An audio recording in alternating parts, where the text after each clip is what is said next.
Good afternoon everyone. आज हम लोग कल हमने मैन्युफैक्चरिंग अकाउंट का लेक्चर के एंड में एक अच्छा इंट्रोडक्शन किया था, उसके हर एक आइटम को प्रॉपरली हमने एक्सप्लेन किया था। आज उसके बेसिस पे कुछ सम्स करना है मैन्युफैक्चरिंग अकाउंट का।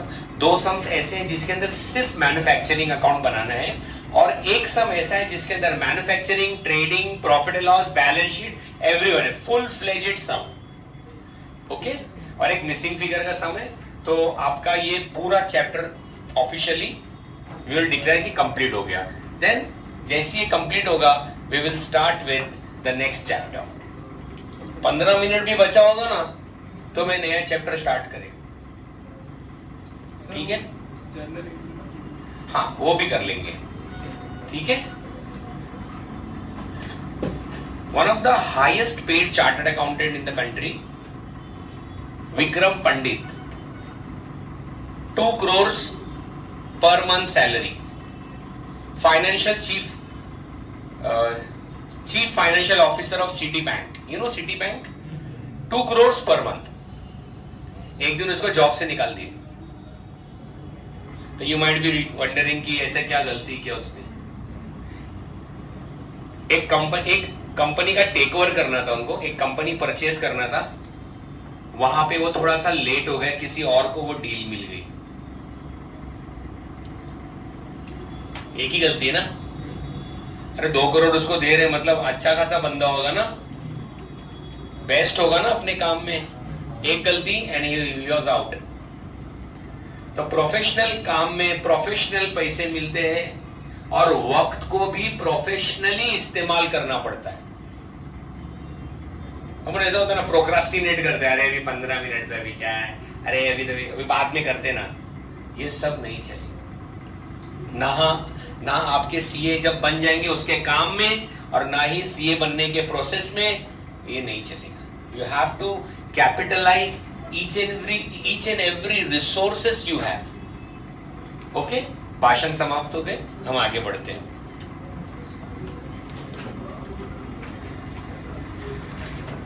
Come to question number 11। Question number 11। बेटा यहां पे सारे बच्चे देखना। ट्रेडिंग के डेबिट में आता तो हम लिखते थे टीडी, ट्रेडिंग के क्रेडिट के लिए लिखते थे हम टीसी, ऐसी पीडी करते थे, पीसी करते थे, ए करते थे, एल करते थे। यस और नो? नो। मैन्युफैक्चरिंग के डेबिट के लिए हम लिखेंगे एमडी और मैन्युफैक्चरिंग के क्रेडिट के लिए लिखेंगे एमसी। अभी तक देखो, एमडी में भी अलग अलग पार्ट है, मुझे भी कभी देख के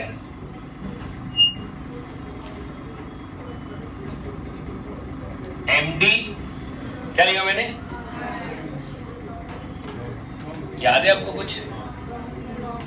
मैन्युफैक्चरिंग अकाउंट के डेबिट साइड के 5 आइटम्स, WIP को opening, raw material consumed, direct wages, direct expenses and factory overheads.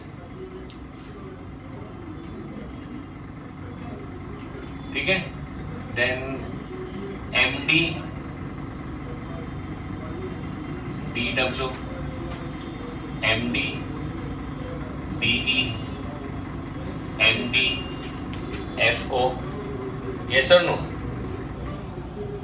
Then you have MC, WIP,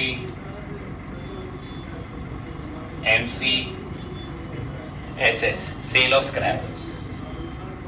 credit में आता है, देखो सेल ऑफ स्क्रैप। बोले तो इतना मार्किंग का, इतना इज्जत का को दे रहे इसको, वो आपको थोड़ी देर में पता चलेगा। फॉर्मेट के हिसाब से ट्रेडिंग का ये मैन्युफैक्चरिंग लिखना है अपने को। पहला ये आना चाहिए, सेकंड में ये आना चाहिए, थर्ड में ये आना चाहिए, फोर्थ में ये आना चाहिए। तो हमको इसलिए कौन सा आइटम कौन से सेक्शन में जाएगा वो भी मार्किंग करके रखना है। Is that clear? तो आइए क्वेश्चन नंबर 11 के अंदर आप मुझे बताना इन मार्किंग्स में से आप कौन सी मार्किंग करेंगे। ठीक है? Mister Pankaj runs a factory which produces motor spares of export quality। The following details were obtained about his manufacturing expenses for the year ended 31st of March 2023। WIP opening में आप क्या मार्किंग करेंगे, आप बताइए इसमें से, तो लिखेंगे भी साथ में, ठीक है।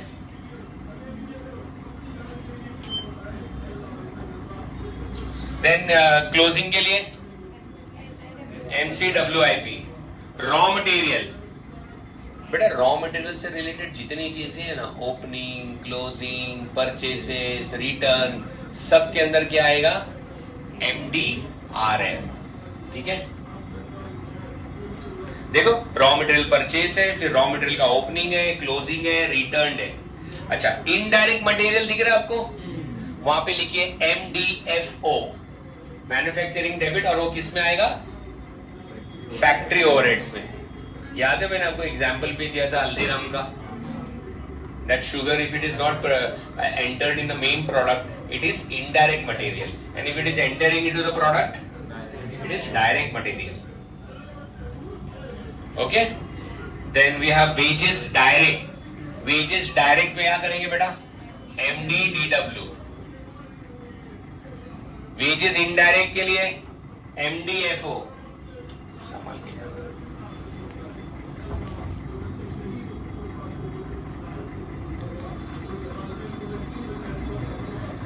डायरेक्ट एक्सपेंसेस दिख रहा है बेटा, रॉयल्टी ऑन प्रोडक्शन, MDDE। उसके बाद सुनो, रिपेयर्स एंड मेंटेनेंस है, डेप्रिसिएशन ऑन फैक्ट्री शेड है, depreciation on plant and machinery है, तीनों क्या आएगा, MDFO, manufacturing debit, factory overheads. By product at selling price, बोलिए, by product at selling price, MCSS, sale of scrap में लेने का बाय प्रोडक्ट को, ठीक है। You are required to prepare manufacturing account of Mr. Pankaj for the year ended 31st of March 2023. चलिए बेटा, heading दे दो, in the books of Mr. Pankaj, manufacturing account for the year ended 31st March 2023, और जैसे lines बनाते हैं बनाओ, चलो come on.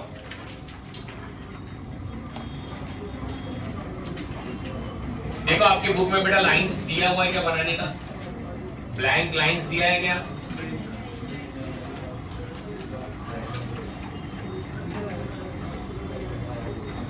in the books of Mr. Pankaj?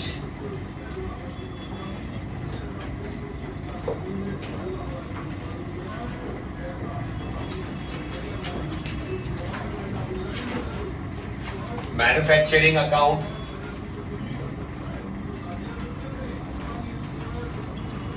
for the year ended 31st March 2023. Okay,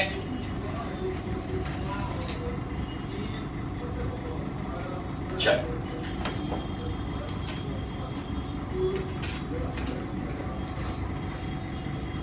WIP opening. अच्छा उससे पहले ना एक काम करते हैं, रुको, एक चीज तुमको बताना है मुझे।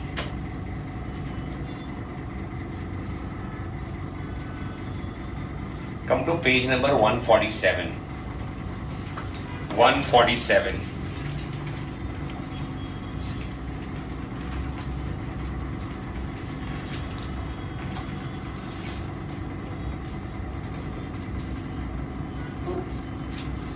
वहां पे रॉ मटेरियल कंज्यूम्ड करके दिख रहा है एकदम नीचे, वो कैसे कैलकुलेट करते हैं देखो।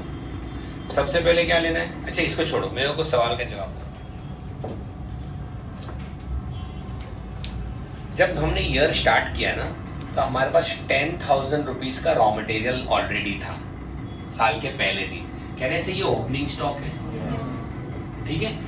फिर ना हमने 2 लाख रुपीज का रॉ मटेरियल और परचेज किया, ठीक है। और साल के एंड में ना 5,000 का रॉ मटेरियल बच गया। तो क्या आप मुझे बता सकते हैं कि हमने रॉ मटेरियल यूज कितना किया? जब साल स्टार्ट हुआ था कितना था, 10,000, फिर और कितना परचेज किए, 2 लाख, और एंड में बचा कितना, 2,05,000। कैसे आया 2,05,000? ओपनिंग क्या किया, ओपनिंग को ऐड किए, किससे, परचेसेस से, और उसके बाद क्लोजिंग स्टॉक माइनस ये। थोड़ा सा तड़का डालते हैं इसके अंदर। जब मैं 2 लाख का वो रॉ मटेरियल परचेस कर रहा था ना, उस वक्त मैंने 10,000 का ट्रांसपोर्टेशन चार्जेस भी दिया था। अब बता रॉ मटेरियल कंज्यूम्ड कितना होगा? 1,95,000। मतलब अपन ट्रांसपोर्टेशन चार्जेस देंगे तो कॉस्ट अपना कम हो जाएगा ना बेटा। जिंदगी में प्लस माइनस के पीछे नहीं भागने का, सोच के पीछे भागने का। सोच, मैंने आज ट्रांसपोर्टेशन चार्जेस पे किया हूं तो मेरा खर्चा बढ़ गया या कम हो गया? है ना? ऐसा दिया होगा आपको, कैरेज ऑन परचेसेस, तो आपका परचेस कॉस्ट क्या हो गया? तो 2,05,000 होगा कि 2,15,000 होगा? 2,15,000 होगा। अच्छा, 3,000 रुपए का रॉ मटेरियल खराब निकला था तो हमने उसके वापस कर दिए। अब बताओ कंजम्पशन कितना हुआ? 2 लाख हो जाएगा। 2,12,000 मतलब कम हो गया, बढ़ गया? क्या किया आपने? लेस किया। तो परचेस रिटर्न होगा तो माइनस कर देंगे, ओपनिंग स्टॉक के अंदर ऐड करेंगे रॉ मटेरियल परचेसेस, फिर और एक चीज ऐड करेंगे, एक्सपेंसेस ऑन रॉ मटेरियल, मतलब expenses on purchase of raw material. Raw material purchase करते वक्त जो एक्सपेंसेस हुए वो प्लस करेंगे, और अगर कुछ रिटर्न किए हमने रॉ मटेरियल तो वो क्या करेंगे? हम माइनस करेंगे, और closing stock of raw material भी क्या करेंगे? माइनस करेंगे। तो अब जाके आपको मिल जाएगा। देखो वहां पे वही लिखा है, ओपनिंग स्टॉक है, add purchases of raw material, add expense on purchase of raw material, less outgoing of raw material. Now what do you mean by outgoing? Purchase return होता है, या हमने कोई मटेरियल एक्स्ट्रा था तो बेच दिया, ठीक है, anything. And than less closing stock of raw material, ठीक है। तो इस क्वेश्चन में जितने भी क्वेश्चन हम करेंगे मैन्युफैक्चरिंग अकाउंट में, रॉ मटेरियल कंज्यूम्ड ऐसे ही कैलकुलेट करेंगे, ठीक है। अब हमको फॉर्मेट के हिसाब से आने का। अब तक क्वेश्चन 10 तक, क्वेश्चन नंबर 1 से लेके क्वेश्चन नंबर 10 तक हम क्वेश्चन के हिसाब से जाते थे। हम देखते क्वेश्चन में पहला आइटम क्या है? प्लांट एंड मशीनरी, चलो बैलेंस शीट असेट साइड। दूसरा आइटम क्या है? परचेसेस, चलो ट्रेडिंग अकाउंट डेबिट साइड। मतलब हम लोग क्वेश्चन के हिसाब से जाते थे। अभी हमको फॉर्मेट के हिसाब से जाने का। सबसे पहले क्या आना चाहिए? आपके क्वेश्चन नंबर 11 में सबसे पहले क्या दिया है? ओपनिंग WIP, ठीक है। अगर ये लास्ट में भी दिया होता तो हम पहले यही लिखते हैं। लिखो साथ में,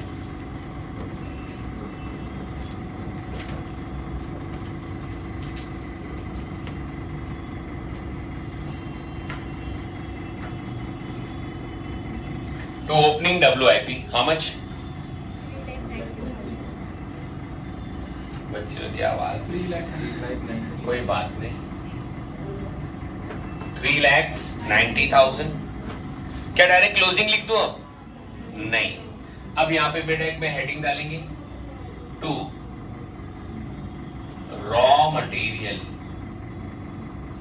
2 लाइन लगती तो लगने दो, consumed,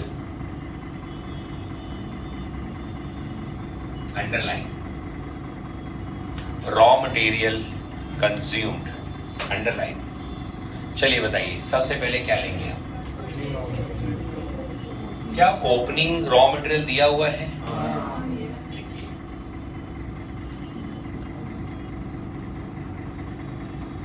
opening stock how much? 3,02,000। Add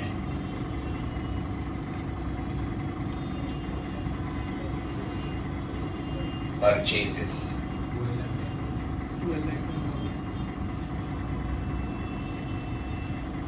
12,10,000. Is there any expense on purchases? Check it out. नहीं ना? ठीक है, इसका टोटल कीजिए, 15,12,000. देन नेक्स्ट लाइन में less returned how much? 18,000 less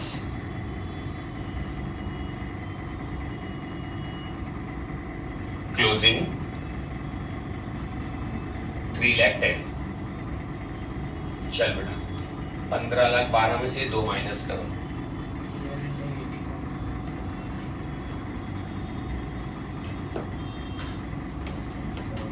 11,84,000. This is your raw material consumed. Then third item we have direct wages. Direct wages. Do you have direct wages? Yes. How much? 2 lakh? Inner column. उसमें adjustment है क्या? देखो please look. No ना, outer column में लेके चलो. 2 lakh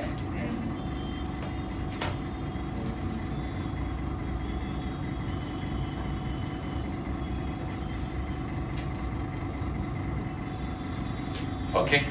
next heading क्या है? Direct expenses. तो 2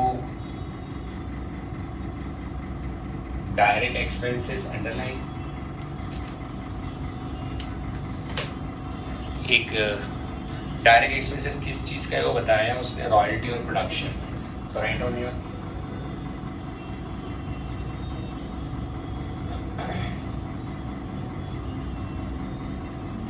royalty on production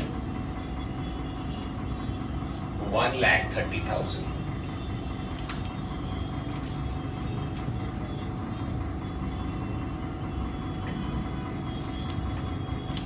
Okay, then we have next item, factory overheads. Yes or no?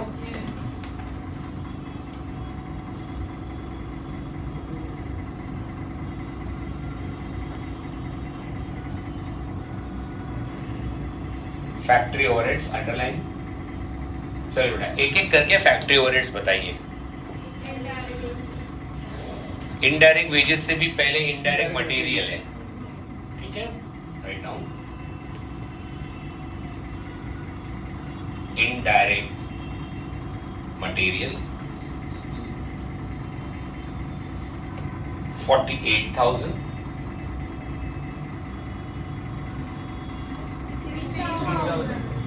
Oh, I'm sorry. Then we have indirect wages. This is, I think, so 48,000. Then we have repairs and maintenance.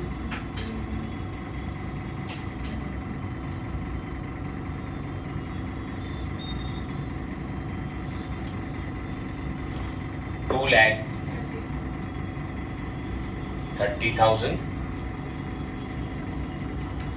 Then we have depreciation on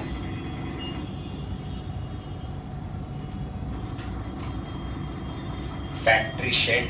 2 line लगती है ना बेटा, तो 2 line लगने दो, but खिचड़ी मत बनाना. और exam में पुलाव बनाने का.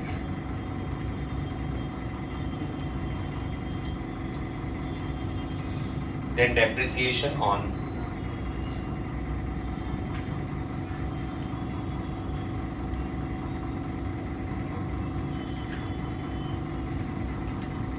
plant and machinery 60,000.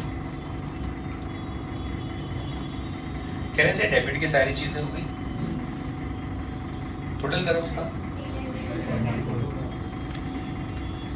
3,94,000. आप देख सकते हो बेटा आउटर कॉलम में हमारे पास 5 अमाउंट्स हैं. Opening, raw material consume, direct wages, direct expenses and factory overheads. ठीक है, this is how you have to present it. And credit में क्या आएगा?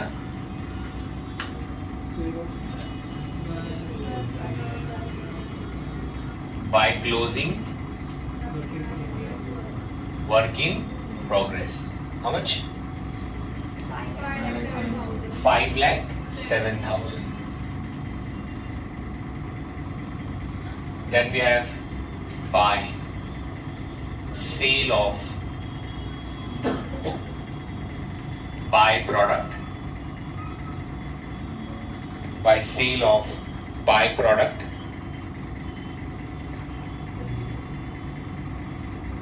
$20,000. So ऐसा कोई आइटम है बेटा जो अभी हमने नहीं लिखा है? ठीक है, अब आप यहाँ पे देखिए, यहाँ मैन्युफैक्चरिंग अकाउंट का मकसद कोई प्रॉफिट निकालना नहीं है. मैन्युफैक्चरिंग अकाउंट का मकसद है कॉस्ट ऑफ प्रोडक्शन निकालना, और कॉस्ट सारे हमने डेबिट में लिखे हुए हैं.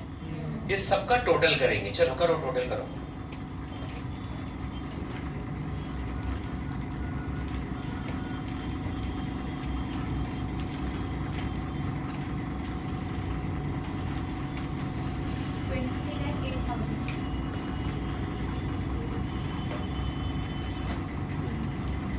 $20,08,000,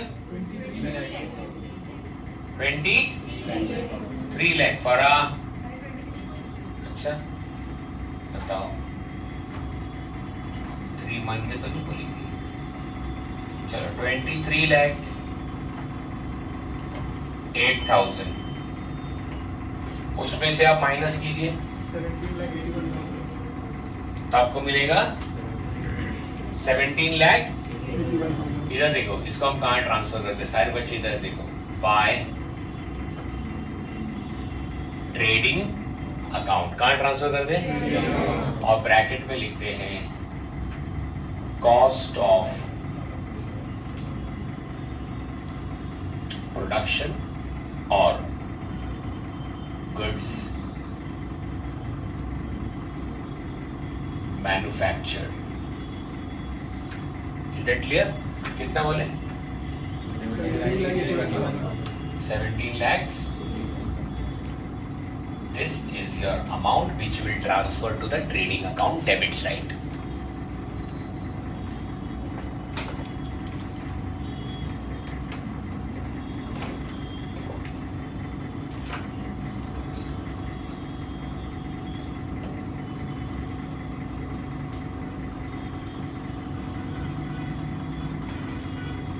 Completed?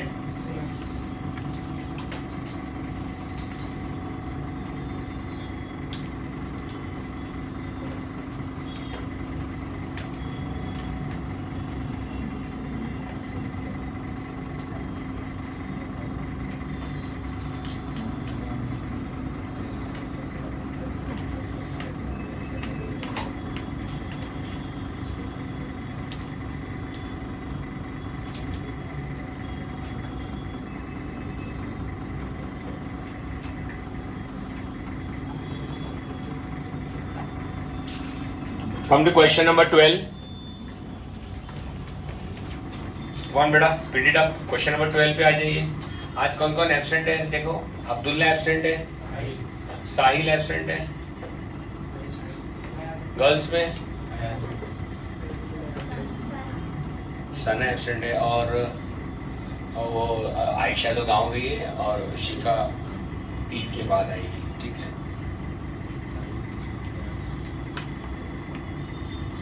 मिस्टर विमल, मैं तो लगता है रिकॉर्डेड लेक्चर में फैसिलिटी नहीं रहना चाहिए, तो मजा आएगा. फिर सब आएंगे बराबर लेक्चर में. बट सिंस यू आर जेन जी, है ना, ऐसे बोलते हैं ना ये जनरेशन को. मेरे को एक स्टूडेंट ने बताया कि सर हमारे जनरेशन को ये बोलते हैं जेन जी. फिर मैंने चैट जीपीटी पे सर्च किया जेन जी का मतलब, तो उसमें से आया कि हाँ generation Z, but this is how you pronounce Gen Z, कि ये वो जनरेशन है जिनको बहुत सारे सपोर्ट की जरूरत है. इनको सपोर्ट नहीं करोगे तो ये बिखर जाएंगे. ऐसे ऐसे तुम लोग ऐसे बिखर जाएंगे. अरे बोलो, क्वेश्चन नंबर 4 कर लेना. ठीक है, अभी तो बोले सपोर्ट की जरूरत नहीं. चलो. Mr. Vimal runs a factory which produces toilet soaps. The following details were available in respect of his manufacturing activities for the year ended 31st of March 2023। बहुत ध्यान से इसकी मार्किंग करेंगे। चलिए आप बताएंगे मुझे। Okay, opening working process 10,000 units, MD WIP, थोड़ा फर्क लग रहा है, लिख रहे closing working process MCWIP, opening stock of raw material MDRM, closing stock of raw material बोलो MDRM, परचेजेस MDRM। ये देखते हैं हायर, बेटा हायर चार्जेस मतलब भाड़ा, भाड़ा बोले तो एक्सपेंस हो गया, ठीक है। Higher charges of machine at the rate ₹0.60 per unit manufactured. सुनो ना, ये एक्सपेंस है ना, तो दो ही चीज हो सकती है, या तो डायरेक्ट एक्सपेंस होगा या तो फैक्ट्री ओवरहेड्स रहेगा। डायरेक्ट हम किसको बोलते हैं, कल सिखाया था मैंने, which is directly connected to your production and which is properly identifiable. दो तरह का हायर चार्जेस है वहां पे। कहने से पहले वाला हायर चार्जेस एकदम प्रॉपरली आइडेंटिफिएबल है कि एक यूनिट पे 0.6 रुपीस लगेगा, तो 2 यूनिट पे कहने से 1.2 लगेगा और 3 यूनिट पे 1.8 लगेगा एंड सो ऑन। तो ये डायरेक्टली कनेक्टेड है किससे, प्रोडक्शन से। इसलिए हम इस वाले हायर चार्जेस को क्या मार्किंग करेंगे, डायरेक्ट एक्सपेंसेस MDDE। आपको इसके बारे में क्या ख्याल है, higher charges of factory shade, factory overheads, बराबर। ये फैक्ट्री शेड क्या होता है बेटा, ऐसा बड़ा सा शेड होता है, छत बड़ा factory shade.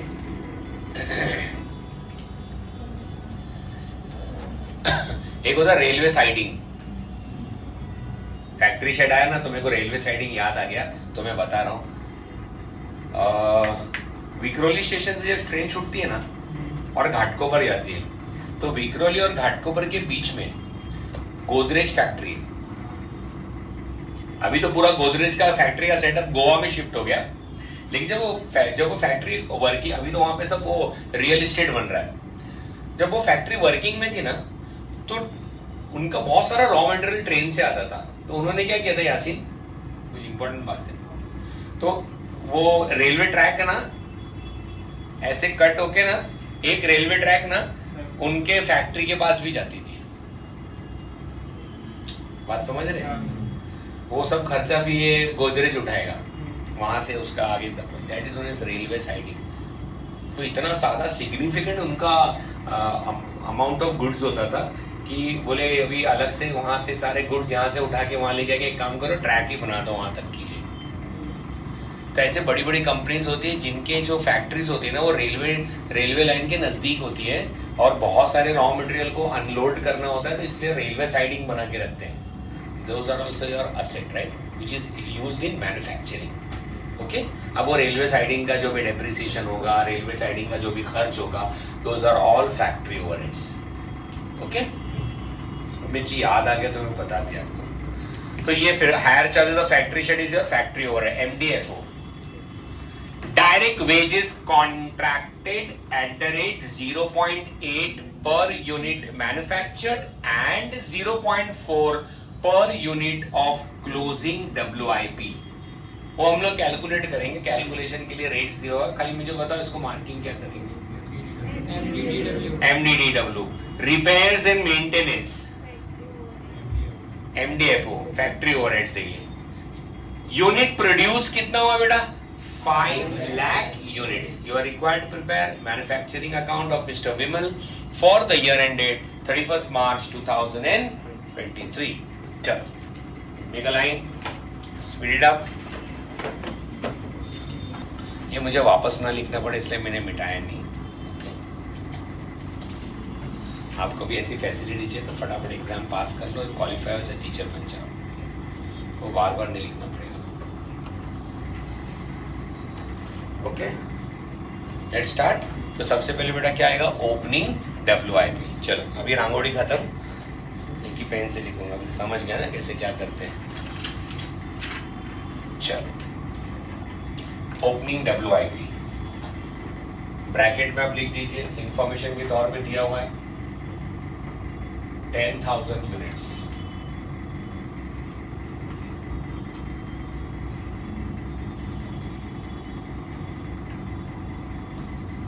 $16,000।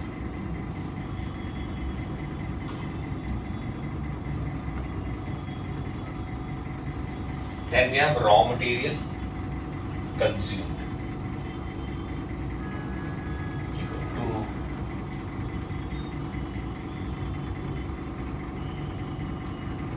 raw material consumed. Then we have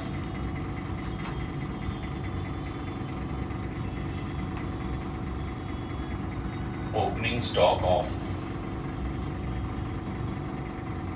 raw material 1,70,000. Add purchase of raw material 8,20,000. Get me the total.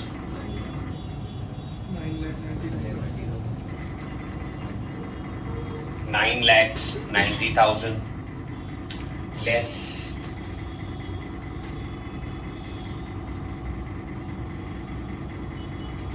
closing stock of raw material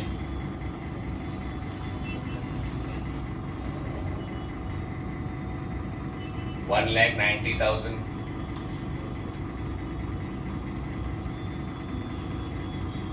8 lakhs।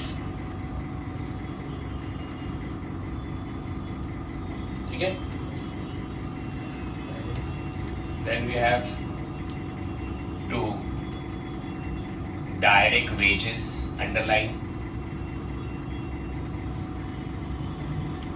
बड़ा हाथ रोक के इधर देखो, डायरेक्ट वेजेस के बारे में क्या बोला है देखो। उसमें 2 रेट्स दिए हुए, उसने बोला मैन्युफैक्चर वाला जो यूनिट्स है ना उसका 0.8 और क्लोजिंग WIP है ना उसका 0.4। इधर देखो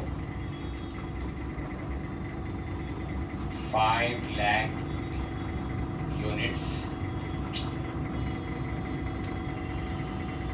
एट द रेट ₹0.8 और क्लोजिंग WIP का यूनिट्स पीछे दिया है देखो 12,000 यूनिट्स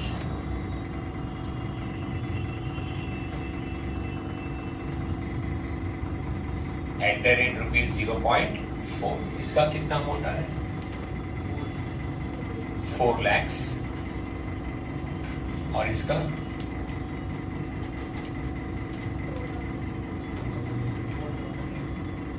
सबको प्लस कर दो दोनों को 4,04,800। ये आ गया आपका डायरेक्ट वेजेस। क्या डायरेक्ट एक्सपेंस दिया हुआ है, लिखिए तो डायरेक्ट एक्सपेंस। भाव देख रहे कोई बोल ही नहीं रहा है, अंडरलाइन उसके नीचे लिखिए higher charges. Higher charges of machine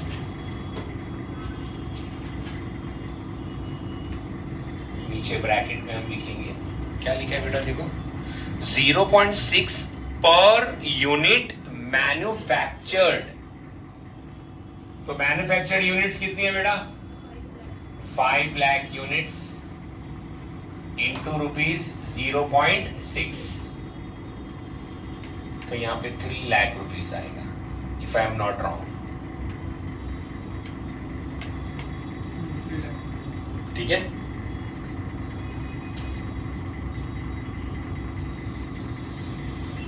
Then write down 2 factory overheads। चलो बेटा फैक्ट्री ओवरहेड्स कहाँ दिया हुआ है, एक higher charges of factory shed है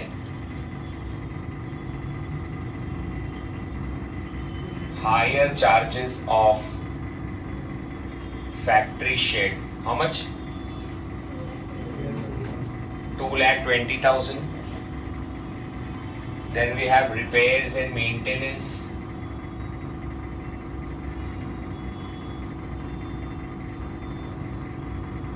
Repairs and maintenance 180. Outer column 4 lakhs. Do you have any sale of scrap? Do you have any closing WIP? 20,000 rupees. Bracket में लिखो 12,000 यूनिट्स.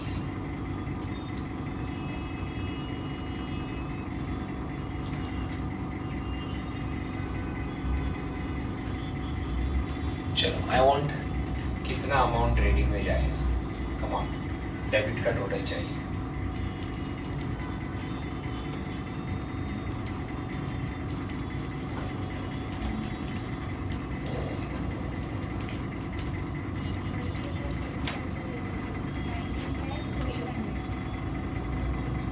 $19 lakh.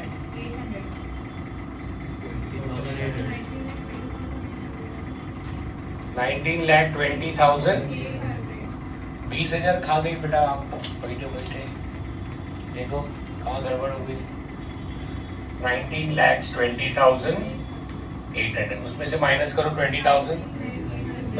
आपने डायरेक्ट माइनस करके बताया. ये डेबिट का total बताने का पहले.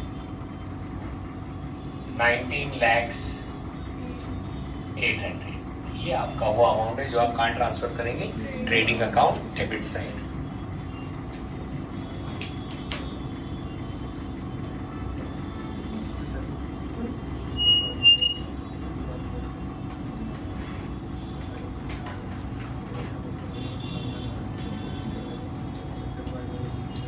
पेंसिल ले लो हाथ में और क्वेश्चन नंबर 13 के मार्किंग करो. चलो, stock on 1 April 2021. Raw material फटाफट बताइए बेटा. MDRM, work in progress. MDWIP, finish goods. अब आए हाथ में. सुनो बेटा, पिछले 10 सम्स में नॉन मैन्युफैक्चरिंग कंसर्न के अंदर आपको जो ओपनिंग स्टॉक आता था याद है. That was nothing but opening stock of finish goods. एक ट्रेडिंग वाला क्या करता है, फिनिश गुड्स खरीद के फिनिश गुड्स बेचता है ना. तो फिर बताओ ये opening stock of finish goods कहाँ जाना चाहिए. Trading account debit side TD. Sundry debtors BA. Carriage on purchases MDRM. Bills receivable BA. Wages MDDW. TD कौन लिखा, मुझे पता था क्योंकि इतने टाइम से हम लोग वेजेस को कहाँ लिखते आ रहे हैं, TD में. बट ये मैन्युफैक्चरिंग कंपनी है बराबर. कैसे पता चला मैन्युफैक्चरिंग है. क्वेश्चन में रॉ मटेरियल है ना. क्वेश्चन में रॉ मटेरियल मतलब मैन्युफैक्चरिंग है. तो मैन्युफैक्चरिंग है तो वेजेस कहाँ जाता, बोल ही नहीं रहे. हाँ, अब आएगा असली मजा. Salary PD. टेलीफोन पोस्टेज इत्यादि PD. Repairs to office furniture PD. कुछ लोग एकदम सेफ गेम खेल रहे. बाजू वाला बोल रहे PD, फिर 2 सेकंड में बोलते हैं PD. ऐसा. Cash at bank, office furniture, repairs to plant PD. एक मिनट, मैं आपको कुछ बताता ही.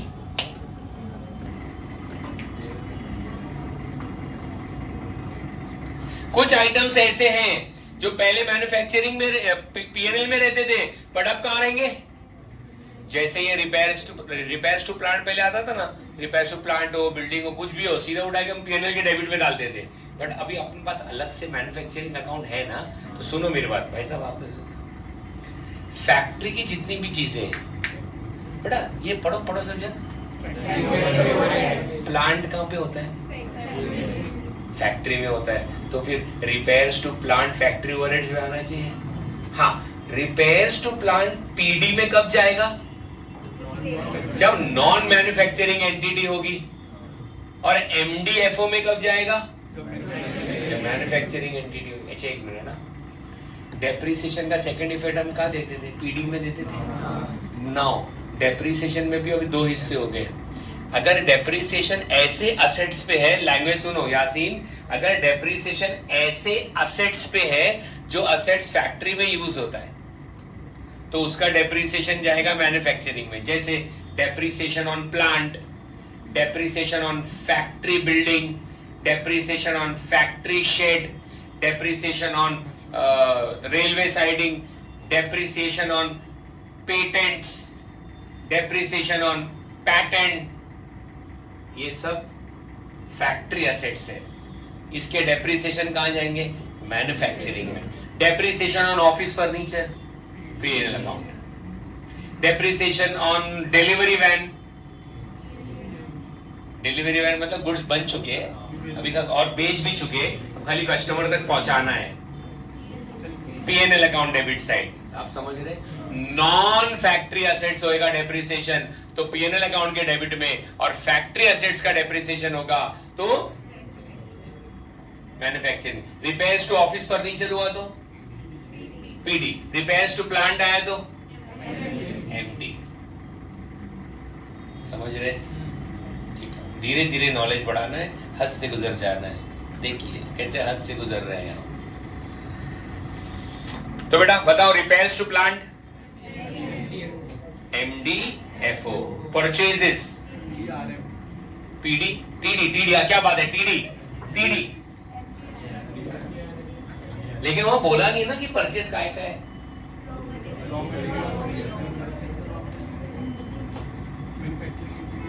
Yes, what you want? बेटा कुछ बोला नहीं, इसका मतलब ये obviously purchase of raw material है।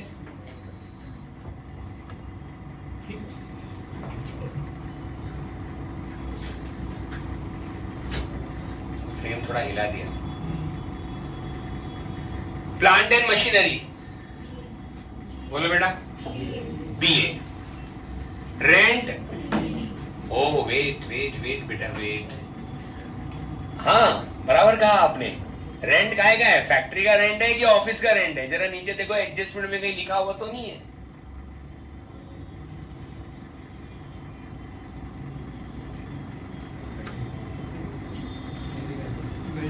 नहीं लिखा है? लिखा है। You are not a good reader. अच्छा एक बात बताओ, भाड़ा है ना, रेंट हम लोग जगह का देते हैं ना, तो जगह के बारे में भी कुछ नहीं लिखा।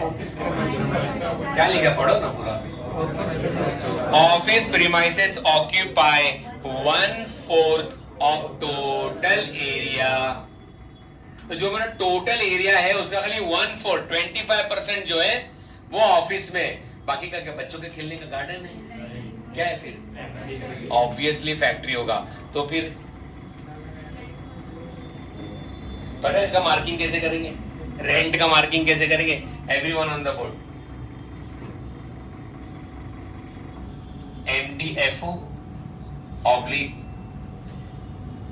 PD, wait 3/4 1/4। बात समझे?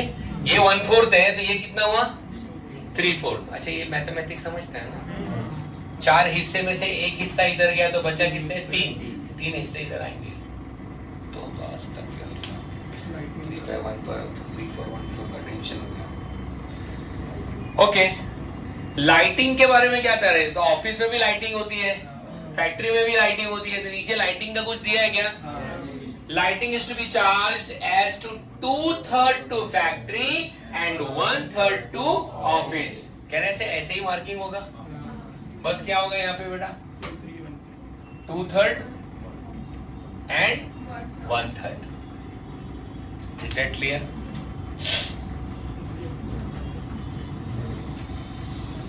चलो, general expenses PD, sundry creditors BL, bills payable, sale of scrap MCSS, commission received PC, provision for doubtful debts उसको पेंडिंग रखेंगे, नीचे एडजस्टमेंट देखो है क्या, है ना, ठीक है। Capital, sales, TC, bank overdraft, DL, ठीक है। The following additional information is available. Stock on 31 March 22 word, बेटा 3 क्लोजिंग स्टॉक दिया हुआ है, एक रॉ मटेरियल का, ठीक है ना, रॉ मटेरियल का, उसके बाजू में लिखो ना MDRM, क्योंकि वो रॉ मटेरियल कंज्यूम देने जाएगा ना, क्लोजिंग स्टॉक। फिनिश गुड्स का TC लिख दो। ये सेमी फिनिश गुड्स क्या है, वर्क इन प्रोग्रेस, तो MCWIP।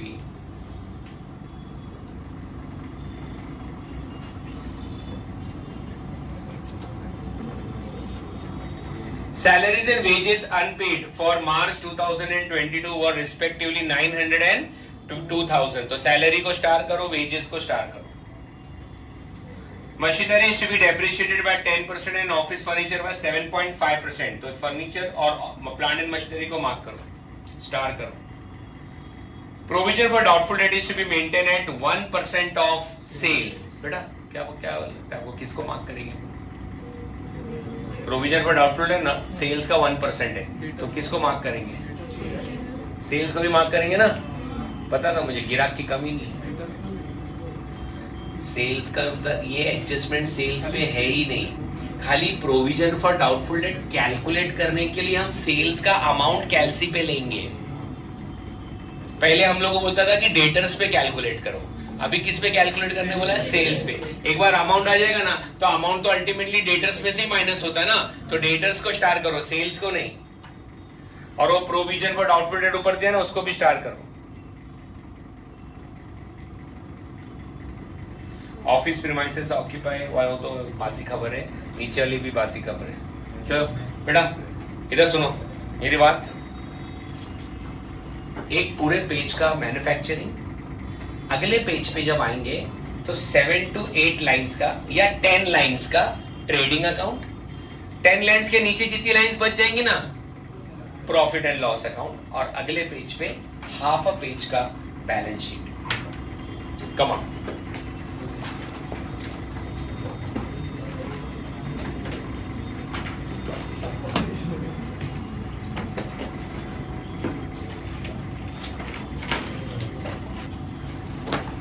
मिस्टर वाइट, बताओ क्या नाम है? यहाँ कोई येलो है, सफेद। Mister white, manufacturing account,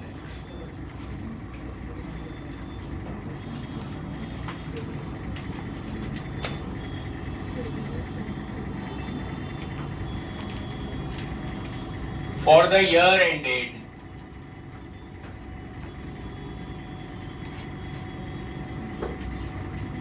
31st March 2023। 2 है 3 है? 2 ही है।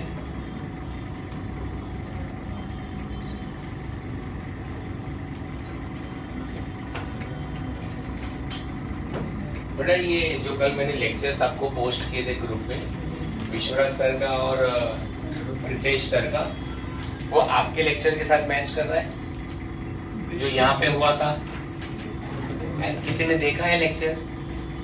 स्टार्टिंग थोड़ा देखा होगा, तो हमारे लेक्चर यहाँ पे जो पढ़ा रहे थे वही वो वहाँ पे पढ़ा रहे थे, इसलिए पूछ रहा हूँ ताकि वो सिंक्रोनाइज रहे उसके साथ।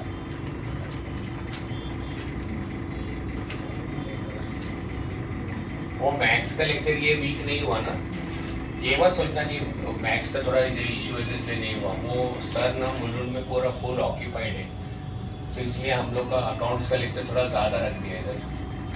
नेक्स्ट वीक से थोड़ा उसको चेंज करेंगे। Profit and loss account for the year ended 31st March 2022। बेटा सारे बच्चे देखो एक खुशखबरी है, इंशाल्लाह नेक्स्ट ईयर जब आप फर्स्ट ईयर बीकॉम में जाओगे या फर्स्ट ईयर बैफ में जाओगे, तो अकाउंट्स का first chapter is final account of manufacturing concern, जो अभी पढ़ रहे हो। मतलब आपका फर्स्ट ईयर भी इसमें साथ क्लियर हो गया, और वो जो अभी नेक्स्ट चैप्टर कराने वाला हो ना, वो भी आपके फर्स्ट ईयर के अकाउंट्स के अंदर है। तो साथ साथ में आपका फर्स्ट ईयर का अकाउंट्स भी होते जा रहा है। ठीक है, वो बच्चे बोलते ना दोनों साथ में हम कैसे करेंगे, ऐसे करेंगे। ओके, मेन तो अकाउंट्स ही होता है ना तो फर्स्ट ईयर के अंदर, तो वो तो हमें अभी कर ही दे, तो यही चैप्टर्स वहां पे आएंगे, और सम्स की क्वालिटी इससे 3 टाइम्स 4 टाइम्स कम रहेगी। ठीक है,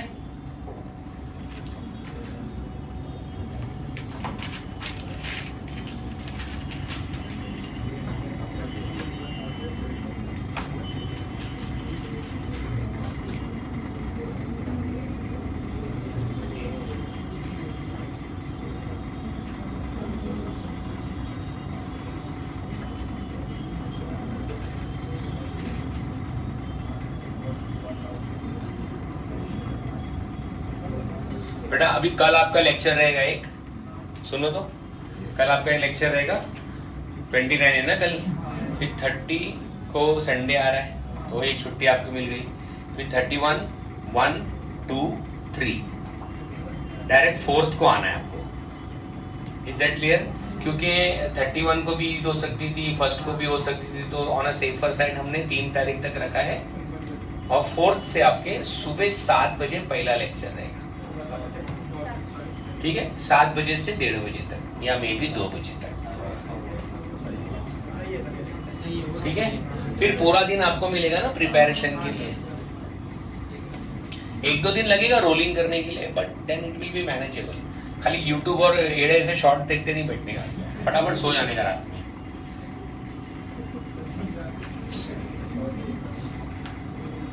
शॉर्ट भी देखता है, वो पूरा पूरा मूवी देखता है।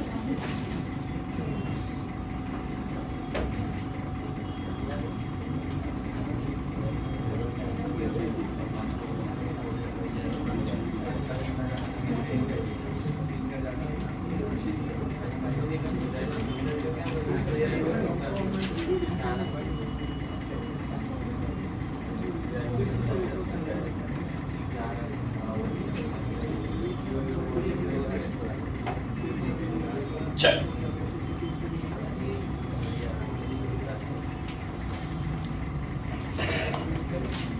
अभी एक प्रॉब्लम है, जब हम नॉन मैन्युफैक्चरिंग का फाइनल अकाउंट्स करते थे तो सम्स के हिसाब से जाते थे। फिर जब हमने पिछले 2 समय मैन्युफैक्चरिंग अकाउंट किया तो हम फॉर्मेट के हिसाब से गए। अभी जो क्वेश्चन है ये कॉकटेल है, इसके अंदर ट्रेडिंग भी है जिसके अंदर कोई फॉर्मेट नहीं, पीएनएल है उसमें भी कोई फॉर्मेट नहीं, बैलेंस शीट में भी कोई फॉर्मेट नहीं। फॉर्मेट खाली किस में है? Manufacturing account. तो हम लोग पहले मैन्युफैक्चरिंग अकाउंट बना लेते हैं, उसके बाद जो कचरा बच जाएगा वापस फिर क्या कैसे करेंगे उसको, जैसे पहले 10 सम में करते थे वैसे। क्लियर है? ओके, चलो। तो सबसे पहले ओपनिंग WIP आएगा, जरा इंक भर लूं मैं।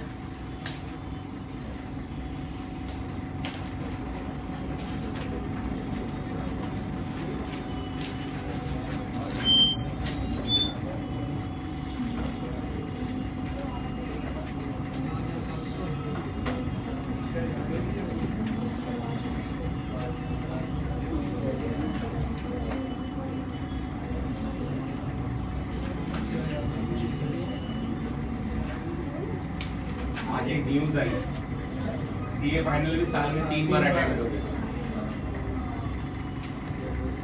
तुम लोग आजकल बहुत न्यूज की अपडेट हो, कौन बताया तुमको? Notification Google notification. चल, तो बेटा सबसे पहले क्या लिखेंगे? लिखो टू विशा, चलिए लिखिए जल्दी से। तो ओपनिंग WIP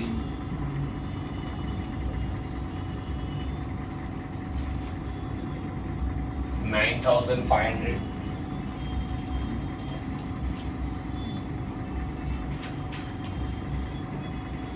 देन नेक्स्ट क्या आता है बेटा इसके? To raw material consumed, underline. उसमें हम सबसे पहले क्या करते हैं? लिखिए opening stock of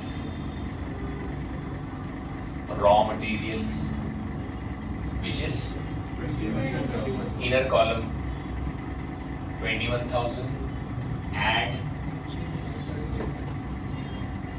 purchase of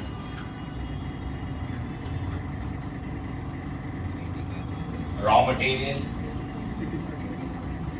where it is, जाके ढूंढो MDRM कहां पे है, नीचे देखो, रिपेयर्स टू प्लांट के नीचे 85,000। एक मिनट, आप समझ रहे ना, मैं सम्स के हिसाब से नहीं आ रहा हूं, मैं अभी इसके फॉर्मेट के हिसाब से, जब इसके सारी चीजें बन जाएगी फिर बाकी का हम नॉर्मल जैसे पोस्टिंग करते हैं वैसे करेंगे, एडजस्टमेंट करेंगे, सम खत्म करेंगे। ओके,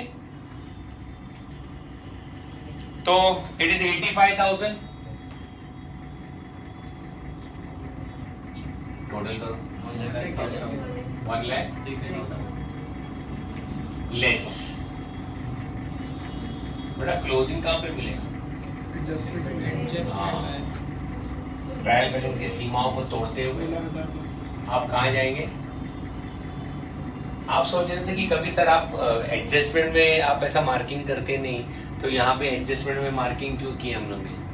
देखो ना, नीचे मैंने नीचे भी लिखा है MDRM TC लिखा है ना, वो इसीलिए लिखा है कि आप यहाँ से स्पॉट कर सको उसको। ठीक है, कितना अमाउंट है?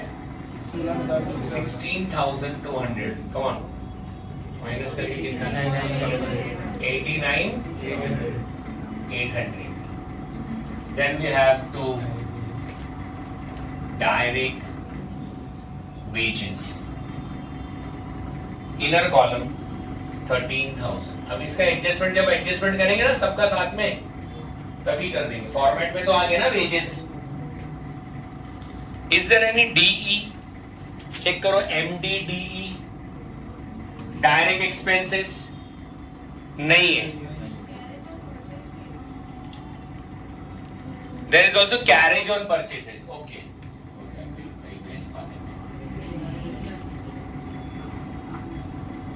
देखो एक बात याद रखो, आपका जो MDRM है ना, MDRM जो हम लोग रॉ मटेरियल कंज्यूम करेंगे ना, तो रॉ मटेरियल कंज्यूम करते वक्त जहां जहां MDRM है अपने को सर्च करने का। अभी देखो एक वो कैरेज ऑन परचेसेस दिया हुआ है, तो क्या करेंगे? ऐड करेंगे ना, इधर ऐड करो,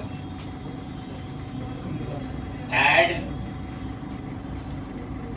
carriage on purchases, how much? 1500। बेटा देखो और कोई RM है क्या? MDRM है और कोई? चलो प्लस करके 1,07,500। देन डिडक्ट करो, less closing stock of raw material 16,200 works out to 91,300। Then we have two direct wages.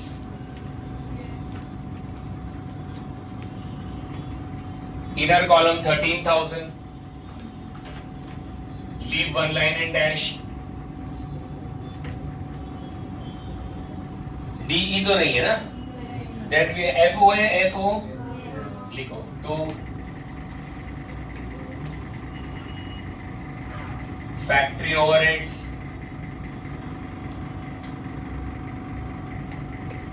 ठीक है बेटा, ऊपर से आप देखते हो FO सबसे पहले आपको दिखेगा कहां पे? Repairs to plant.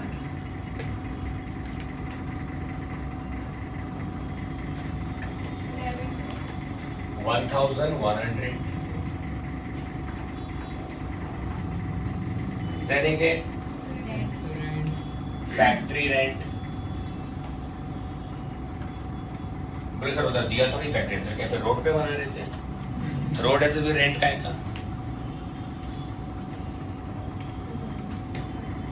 बेटा MDFO में कितना है? 3/4 ना, तो 6,000 लो LC पे सब बच्चे, 6,000 लो into 3 divided by 4। यहाँ ब्रैकेट में ऐसे लिखो 3/4। 4,500. Then we have factory lighting.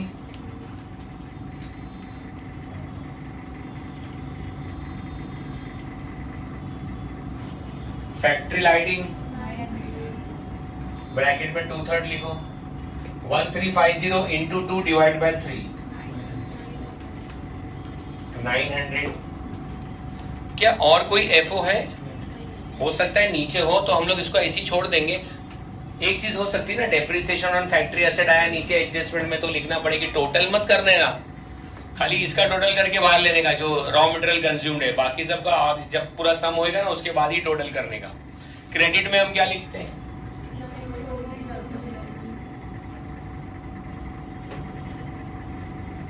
How much? नीचे है, देखो नीचे, semi finish goods 7,000. Is there any SS sale of scrap है? लिखिए bye cell of scrap.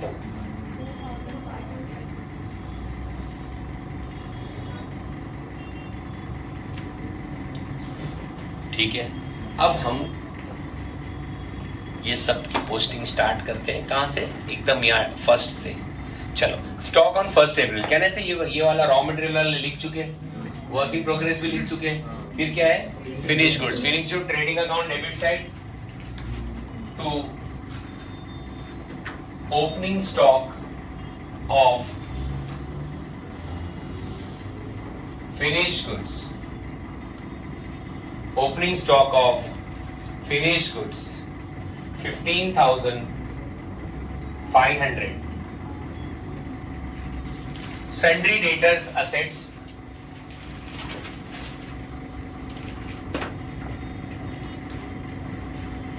inner column 24,000.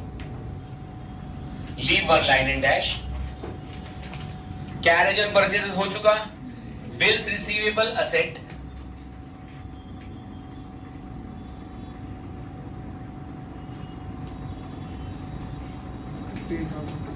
15,000. Wages हो चुका. Salary profit and loss debit side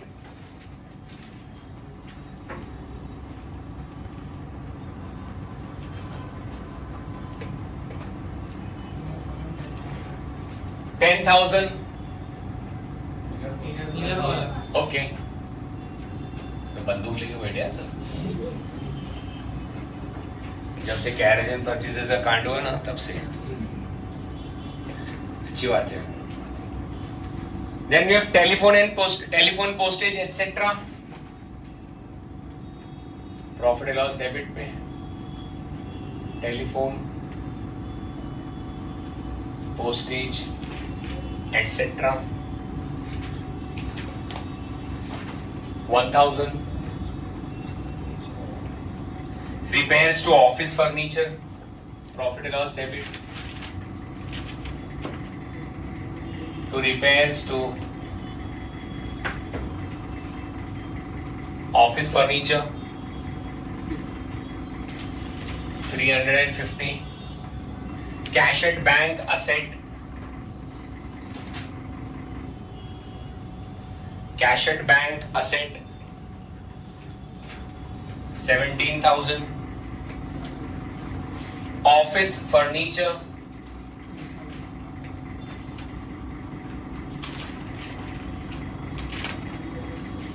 inner column 10,000. Leave one line and dash.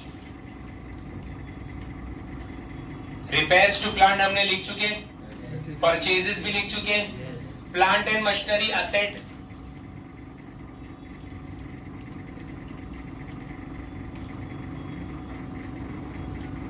inner column 70,000.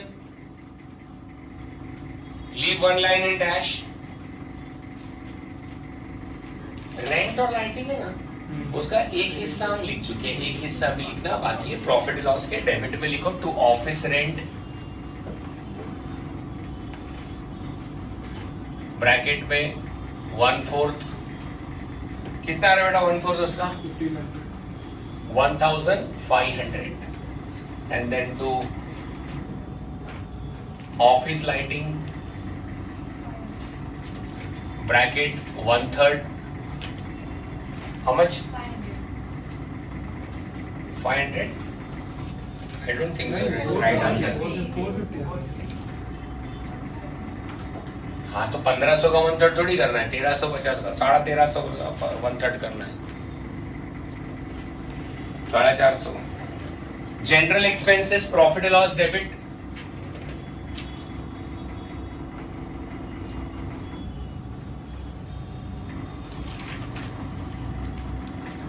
$1,500.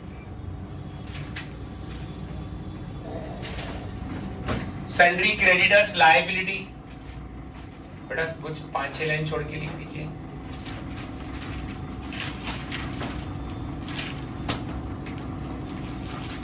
$15,000. Bills payable liability,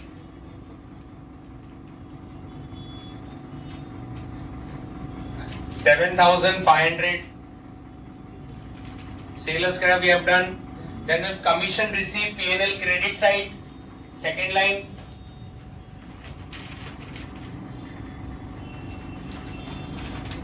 Commission received,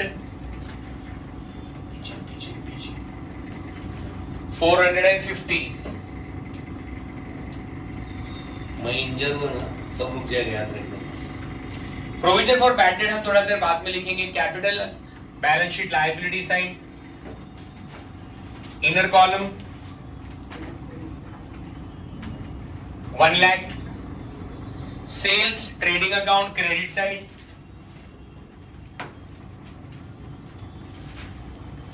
$1,67,200. Bank overdraft liability, just next to bills payable you can write.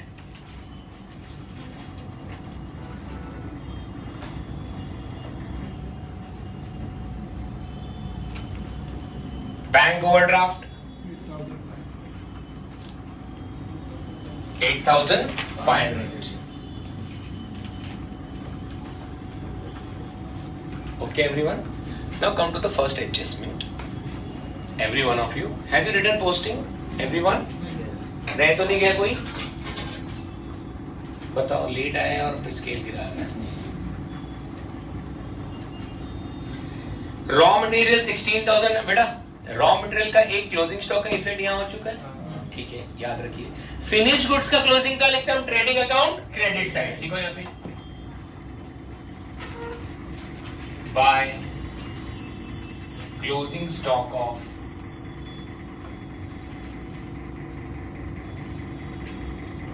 finished goods 18,100. और finish goods का closing देखो यहां लिख चुके. सुनो इधर हाथ रोक. 3 क्लोजिंग थे. कितने? 3.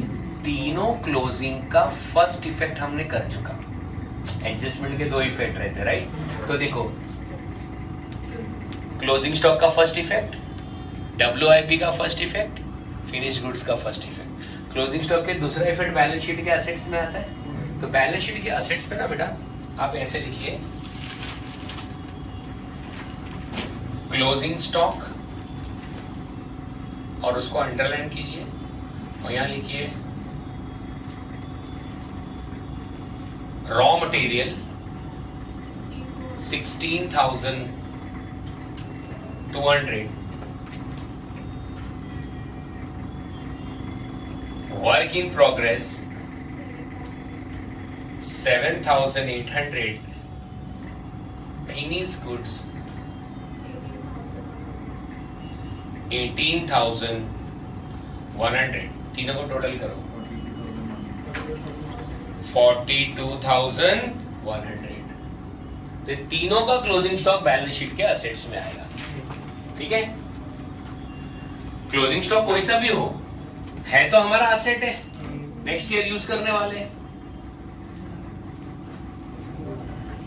क्या आपको फर्स्ट एडजस्टमेंट क्लियर हो गया? ये आपके लिए कुछ नया था. क्या आपने इसको रजिस्टर किया अपने माइंड में? ठीक है. Next, salaries and wages were unpaid. बेटा अनपेड बोले तो आउटस्टैंडिंग, तो सैलरी का 900 रुपया है और वेजेस का 2000 रुपया, दोनों को ऐड कर देंगे। तो पहले सैलरी में बेटा प्लस कर दो, प्लस अनपेड। क्वेश्चन की भाषा का प्रयोग करना चाहिए सारे विद्यार्थियों को। 900, आउटर कॉलम 10,900 और वेजेस में भी ऐड होगा, प्लस अनपेड 2000, आउटर कॉलम 15,000 और दोनों का सेकेंड इफेक्ट आएगा बैलेंस शीट के लायबिलिटी साइड में।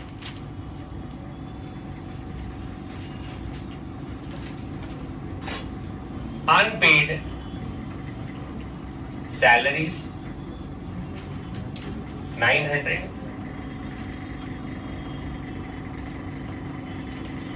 Unpaid wages 2000।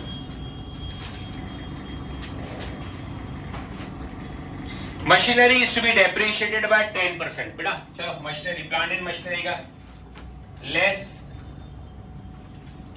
डेप्रिसिएशन 10%, 70,000 का 10%, आउटर कॉलम 63,000, 64 ऐसा मैक्स है। कोई मन ही मन में इतनी जोर से 64 बोला लड़के में से। इसका डेप्रिसिएशन का सेकंड इफेक्ट क्या आएगा? Manufacturing account. अरे पीएनएल के डेबिट में आता है ना डेप्रिसिएशन तो, लेकिन ये कौन सा एसेट है? फैक्ट्री एसेट्स है, तो इसलिए कहां पे जाएगा? मैन्युफैक्चरिंग अकाउंट में, फैक्ट्री ओवरहेड्स में। Depreciation on machinery 730, 7,000। Office furniture में 7.5%, तो ऑफिस फर्नीचर को लेस कर देंगे बेटा, लेस डेप्रिसिएशन 7.5%, तो 10,000 का इंटू 7.5 और परसेंटेज की बटन दबाओ 750 माइनस करके आएगा 9,250। और ऑफिस फर्नीचर का डेप्रिसिएशन का सेकंड इफेक्ट कहां आएगा? प्रॉफिट एंड लॉस के डेबिट साइड में। 2 depreciation on office furniture, how much? 750। Provision for doubtful debt is maintain at 1% of sales. बेटा सारे बच्चे ने देखो सेल्स का अमाउंट कितना है? लो कैलसी में 167,200 इंटू 1%, 1672। ध्यान से देखो बेटा, भले से हमने सेल्स पे हमने अमाउंट निकाला पीएफडीडी का, बट ये माइनस किस में से होगा? नॉर्मली हम लोग डेटर्स पे पीएफडीडी निकालते हैं, बट यहाँ पे किस कैसे निकालने बोला उसने? सेल्स पे निकालने बोला। तो sales is acting like catalyst, कि उसको सिर्फ हम लोग इसका अमाउंट यूज करें, उसको एडजस्टमेंट नहीं करेंगे। ओके ठीक है, तो ये आपका डेटर्स है बेटा, लेस न्यू पीएफ डीडी। यहाँ पे ब्रैकेट में मैं लिख रहा हूँ 167,200 इंटू 1% वर्क्स आउट टू 1672। चलो 24,000 कैलसी यूज करो, खुद से मत करो। 22,328। क्या मैं देखो बैड डेट तो दिया नहीं है, बट हम न्यू पीएफडीडी में से ओल्ड पीएफडीडी माइनस कर सकते हैं? जरा चेक करो, क्या हम लोग ओल्ड पीएफडीडी माइनस कर सकते हैं क्या? कहीं ओल्ड पीएफडीडी ज्यादा तो नहीं है? कितना है ओल्ड पीएफडीडी? देखो ट्रायल बैलेंस में 16 और ये कितना है? तो थोड़ा तो ज्यादा है ना। चलो इधर देखो डेबिट साइड में 2 new PF DD 1672 minus old PF DD 1650 कितना आ रहा है? 22 रुपीज। कोई बच्चा बोलेगा कि गलत तो नहीं, 22 रुपये आ रहा है? नहीं,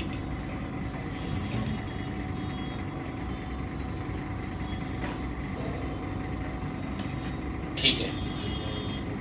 आपको नहीं लगता ऑफिस प्रीमाइसेस और लाइटिंग वाला एडजस्टमेंट हम कर चुके हैं? एक्चुअली वो एडजस्टमेंट नहीं था, वो एक इन्फॉर्मेशन थी कि इसका इतना अमाउंट मैन्युफैक्चरिंग में इधर पीएनएल में जाएगा। सारे एडजस्टमेंट हो चुके। अब इसे क्लोजिंग कैसे करने का देखो, आजम सिद्दीकी, ध्यान से देखिए। सबसे पहले हम लोग क्या क्लोज करेंगे? मैन्युफैक्चरिंग। और मैन्युफैक्चरिंग क्लोज करके हम मालूम करेंगे कॉस्ट ऑफ प्रोडक्शन, और वो कहाँ ट्रांसफर होएगा? ट्रेडिंग अकाउंट के डेबिट साइड में। चलो डेबिट का टोटल दो, सबसे पहले इसका टोटल करो, 13,500। अब मैन्युफैक्चरिंग का डेबिट का टोटल दो, 1 2, ये फोन नंबर मत दो, अमाउंट बताओ। 1,29,300। 129,300 में से आप माइनस करो 7,800 and 2,500, 1,19,000। के सामने लिखेंगे बाय ट्रेडिंग अकाउंट, और ब्रैकेट में लिखेंगे cost of goods manufactured oblique produce. ठीक है बेटे, ये कहां ट्रांसफर होगा? ट्रेडिंग अकाउंट के कौन से साइड में? डेबिट साइड में। लिखो to manufacturing account, to manufacturing account, bracket में लिखेंगे, यहाँ पे ब्रैकेट में मत लिखो, टू मैन्युफैक्चरिंग अकाउंट कितना? चलो लिख दो यार, कोई टेंशन मत ले। कॉस्ट ऑफ गुड्स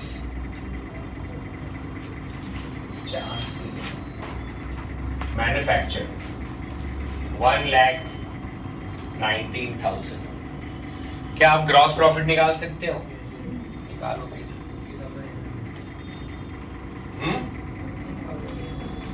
50,000 पहले क्रेडिट का टोटल तो मैं कौन सा कैल से लेके चल रहा हूँ?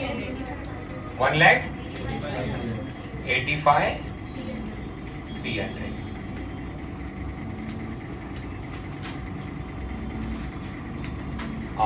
Gross profit 50, 50,800 to gross profit carry down.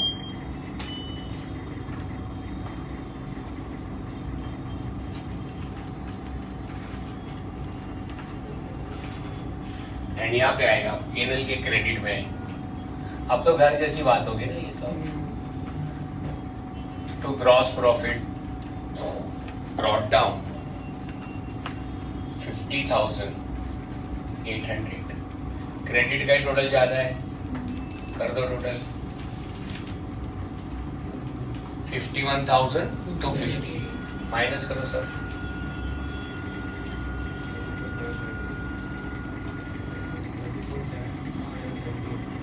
34,778 to net profit.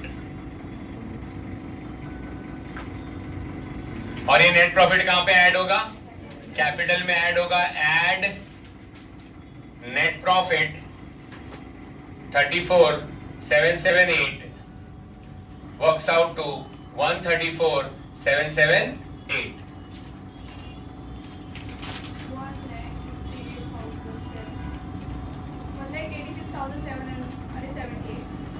186 पहले 70 68 बोले फिर 86 बोले।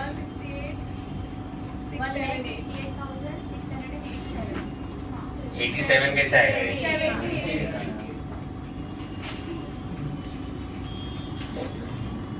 678 ना, गड़बड़ावट है।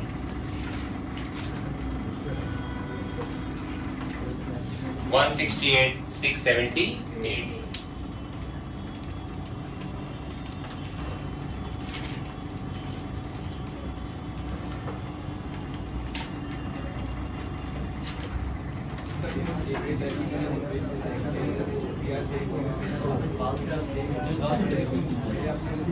कम टू क्वेश्चन नंबर 14.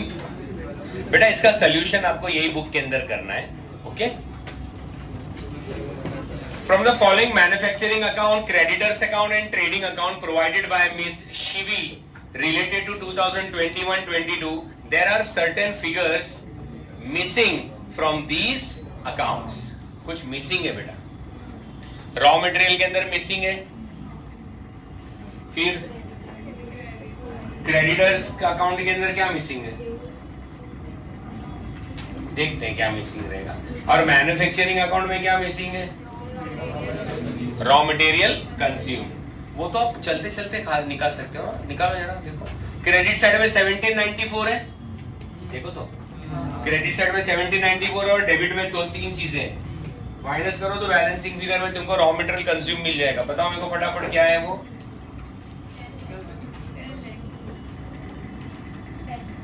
10 लाख. अच्छा एडिशनल इंफॉर्मेशन भी दिया हुआ है. Purchase of machinery worth ₹10 lakh has been omitted. Machinery are chargeable at a rate depreciation rate of 10%. तो बेटा पहले एक डेप्रिसिएशन ऑलरेडी हो चुका है, आप देख सकते हैं. मैन्युफैक्चरिंग अकाउंट में 2 डेप्रिसिएशन 2 lakhs करके. मैन्युफैक्चरिंग अकाउंट में 2 डेप्रिसिएशन 2 lakhs वो तो है ही है. उसके अलावा 10 लाख रुपीस का एक मशीन है जो हमने परचेस किया था बट उसको रिकॉर्ड नहीं किए, तो उसका डेप्रिसिएशन भी रिकॉर्ड करना पड़ेगा. तो मैन्युफैक्चरिंग अकाउंट देखो बाजू में बना हुआ ना बड़ा सा, उसमें लिखेंगे सर. तो फिलहाल आप डेप्रिसिएशन का तो 10% हो गया. ठीक है. Wages include the following. बेटा ऊपर आपको मैन्युफैक्चरिंग में वेजेस का अमाउंट कितना दिया हुआ है, 3 लाख.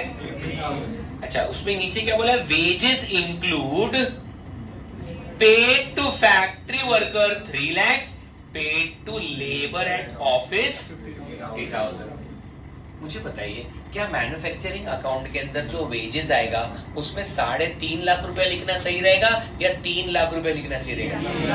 लेकिन उन्होंने कितना लिखा हुआ है क्वेश्चन में, तो वो हमको करेक्ट करना है. तो ऊपर वेजेस को स्टार करो और बेटा डेप्रिसिएशन को भी स्टार कर देना. P&L अकाउंट बनाना नहीं है अपने को. नीचे देखो क्या लिखा है, you are required to prepare revised manufacturing and raw material account. ठीक है. और क्या बोला बेटा, डायरेक्ट एक्सपेंसेस इंक्लूड. अच्छा ऊपर डायरेक्ट एक्सपेंसेस है. लोग एलसी पे कितना अमाउंट है, 2,44,00,000 लोग एलसी पे लिए. उसमें 4 चीजें इंक्लूडेड है ना, खाली करो. जो जो इंक्लूड है सब माइनस करो. मैं क्या बोलता हूँ, डायरेक्ट एक्सपेंसेस में कुछ आइटम्स इनडायरेक्ट वाले इंक्लूडेड है, तो उसको पहले हटाते हैं तो मालूम पड़े एक्चुअली डायरेक्ट एक्सपेंस कितना है. कितना है, सब जन करो माइनस. 89 है. तो अब जो मैन्युफैक्चरिंग अकाउंट बनाएंगे ना उसमें डायरेक्ट एक्सपेंस कितना लिखेंगे, 89,000. बाकी के जो 4 आइटम्स है उनका जो नेचर है उसके हिसाब से मैन्युफैक्चरिंग में लिखेंगे. जैसे सबसे पहले क्या है, इलेक्ट्रिसिटी चार्जेस कितना है वो 80,000, जिसमें से 30% किसका है. अच्छा बच्चे ना गाय में क्या करते हैं, 80,000 का 30% लेते और डायरेक्टली मैन्युफैक्चरिंग में लिख देते. 30% किसका है, इसका मतलब 70% किसका है, मैन्युफैक्चरिंग का. तो 80,000 का 70% 56,000 रुपीज वो आएगा डायरेक्टली मैन्युफैक्चरिंग. 8 7 जा 56. Then we have fuel charges, ये भी फैक्ट्री ओवरहेड से. फ्रीट इनवर्ट ये भी फैक्ट्री ओवरहेड से. डिलीवरी चार्जेस टू कस्टमर, क्या ये फैक्ट्री ओवरहेड से नहीं, ये सेलिंग एक्सपेंसेस है. ये P&L अकाउंट के. तो P&L के आइटम तो हम इग्नोर करेंगे क्योंकि क्वेश्चन में क्या बोला है बनाने की, उसने मैन्युफैक्चरिंग बनाने बोला है और रॉ मटेरियल अकाउंट बनाने बोला है, तो उसको इग्नोर करेंगे. ठीक है. P&L के डेबिट में. ठीक है. चलो बेटा आ जाओ बुक में, आ जाओ बुक में सॉल्व करना है ना. सबसे पहले क्या करते हैं बुक में हम, मैन्युफैक्चरिंग में डेबिट में सबसे पहले क्या लिखते हैं, है क्या ओपनिंग WIP है, नहीं है, है नहीं है, क्या कर रहे हैं. नहीं है ना, तो नहीं लिखेंगे, ठीक है। तो ऐसे लिखो to opening WIP, to opening WIP। थोड़ा स्पीड में लिखो और आउटर कॉलम में लिखो डैश, ठीक है। उसके बाद नीचे लिखो to raw material consumed. I don't understand why people are writing with pencil in the notes. उनको ऐसा लगता है डर है शायद कभी गलत हुआ तो। अच्छा बेटा रॉ मटेरियल कंज्यूम को अंडरलाइन करो। अब इसके अंदर एक ओपनिंग स्टॉक आता है रॉ मटेरियल का, परचेज आता है रॉ मटेरियल का और क्लोजिंग आता है। आप क्वेश्चन में जाओ और जरा आप देखो रॉ मटेरियल अकाउंट दिखेगा आपको, क्या उसमें आपको ओपनिंग दिख रहा है? ठीक है। क्लोजिंग दिख रहा है? अमाउंट नहीं है। अच्छा रॉ मटेरियल के डेबिट में 2 क्रेडिटर दिख रहा है। मुझे समझ में नहीं आ रहा है कि रॉ मटेरियल के डेबिट पे क्रेडिटर क्या कर रहा है। क्रेडिटर से हम क्या करते हैं? परचेसेस, ठीक है, ओके, ठीक है। अब रॉ मटेरियल कंज्यूम के नीचे लिखो opening stock of raw material. Lines का ध्यान रखिए, you don't have the luxury, limited lines है। Opening stock of raw material underline, not underline sorry, inner column में लिखो 1 लाख। उसके बाद लिखो एड परचेजेस, जो अभी फिलहाल पता नहीं है। एक लाइन छोड़ के लिखो less closing stock of raw material, एक लाइन छोड़ के लिखना क्योंकि टोटल का लाइन आएगा ना वहां। क्लोजिंग स्टॉक कितना वो भी दिया नहीं है, ठीक है। तो चलो यहाँ हम अब हमको बहुत गुस्सा आ गया, ये कितने सारे चीज नहीं दिया हुआ है, तो हम पहले फाइंड करके आते हैं, ठीक है। तो आपको बेटा क्रेडिटर्स अकाउंट दिख रहा है क्या? जाओ जरा क्वेश्चन में क्रेडिटर्स अकाउंट में, वहां पे बाय बैलेंस ब्रॉट डाउन दिख रहा है। लोग एलसी पे by balance brought down 15 lakhs। एक बात बताओ, आपका 15 लाख रुपया साल के पहले दिन बाकी है ना देने का, तो आप 15 लाख से ज्यादा पेमेंट करेंगे क्या? जरा देखो डेबिट पे पेमेंट कितना हुआ है यार। 15 लाख ही बाकी है देने के लिए, फिर भी 22 लाख का पेमेंट किए, इसका मतलब ये साल में नया कुछ परचेज किए। तो हम क्या करेंगे, क्रेडिटर्स का देखो डेबिट साइड का अमाउंट ज्यादा है। सुनो ना, क्रेडिटर्स को 22 लाख तो दिए ही दिए है, मेरे को बोलने दो। 22 लाख रुपया हमने क्रेडिटर्स को तो दिए ही है। 22 लाख रुपया देने के बाद, आई रिपीट, 22 लाख रुपया देने के बाद 6 लाख रुपया और देना बाकी है। उसके नीचे देखो टू बैलेंस कैरिड डाउन लिखा है, मतलब टोटल पैसा कितना देना बाकी था? 28 lakhs। और साल के पहले दिन कितना था? How much is 28 lakh minus 15 lakh? मतलब इस साल में हमने नया 13 lakhs का रॉ मटेरियल परचेज किया। तब एक काम कीजिए, आपके सोल्यूशन में आपको क्रेडिटर्स अकाउंट दिखता है, लास्ट में देखो डेबिट में 22 लाख है, फिर 6 लाख है, टोटल में 28 lakhs लिखिए। वही टोटल क्रेडिट में भी आएगा और माइनस करेंगे 15 lakhs। तो बाय बैलेंस ब्रॉट डाउन के ऊपर नीचे लिखिए by raw material account, bracket में लिखो purchase, by raw material account. Madam, hello madam, यहां लिखना है, ये सोल्यूशन है। कितना आया? क्या मैं ऊपर जो मैन्युफैक्चरिंग अकाउंट बनाया अभी, उसमें परचेसेस के सामने 13 लाख लिख सकता हूं? लिख दो 13 lakhs, ठीक है। अब आ जाइए अपने सॉल्यूशन में रॉ मटेरियल अकाउंट के अंदर। क्या वहां पे क्रेडिटर्स दिख रहे हैं? क्या वहां पे 13 लाख नहीं लिख सकते? अभी परचेज किए ना 13 लाख का, चलो ठीक है बेटा। रॉ मटेरियल अकाउंट में क्या क्या मिसिंग है?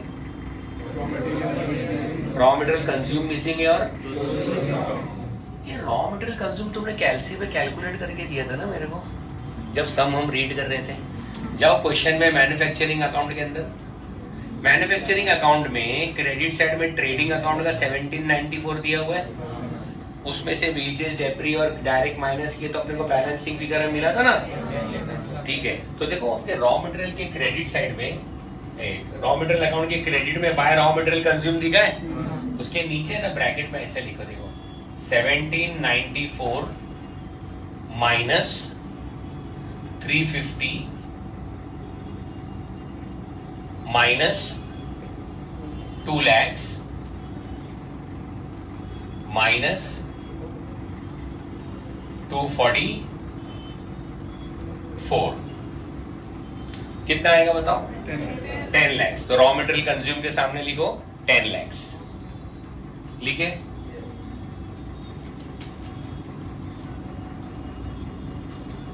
रॉ मटेरियल कंज्यूम के सामने लिखो 10 lakhs। क्या आपको ऊपर मैन्युफैक्चरिंग का जो हमने बनाया है उसमें रॉ मटेरियल कंज्यूम की हेडिंग दिख रही है? उसके आउटर कॉलम में कितना आएगा? कौन सी आउटर कॉलम में बेटा? ये ऐड लेस करने के बाद जो आउटर कॉलम आता है ना, ये वाला, यहाँ कितना आएगा? तो आपने क्लोजिंग स्टॉक लिख के रखा हुआ ना, उसके सामने आउटर कॉलम में 10 lakhs लिखो। अब क्या मिसिंग है? Closing stock. बेटा जाओ रॉ मटेरियल अकाउंट के अंदर, आपके पास ओपनिंग है, क्रेडिटर है, रॉ मटेरियल कंज्यूम है, चलो डेबिट का टोटल करो और बैलेंसिंग फिगर निकालो क्लोजिंग स्टॉक का। डेबिट का टोटल कितना आ रहा है? 1 लाख और 13 लाख, 14 लाख आ रहा है। 14 में से 10 माइनस करेंगे 4 लाख आएगा। बिलाल आ रहा है समझ में? ये ना ये क्या लिखे बेटा? बाय, जोर से बोलो, ये कौन सा अकाउंट है? तो ये क्रेडिट में दिया, रॉ मटेरियल के डेबिट में देखो क्या लिखा है? 2 क्रेडिटर्स। तो ये जो 13 लाख है वही 13 लाख यहाँ पे आएगा। चलो रॉ मटेरियल अकाउंट क्लोज किया तो वहां पे बैलेंस क्या आया?